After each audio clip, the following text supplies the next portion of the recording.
Assalamu Walaikum. Hello friends, how are you? Welcome back to my another video. In this video, I am going to show you how to change the color of last page in Microsoft Publisher. Let's get started.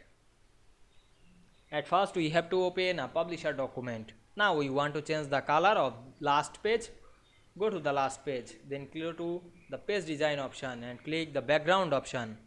Now we can see here some background like solid background or the gradient. Now we go to the more backgrounds option to select another color. Click the solid fill and click the colors drop down menu option and choose any color. Now I select the orange color, then click OK. Now we can see we change the color of this document last page very easily. I hope you enjoyed the video. Please like, comment, share and subscribe my channel. Thanks for watching.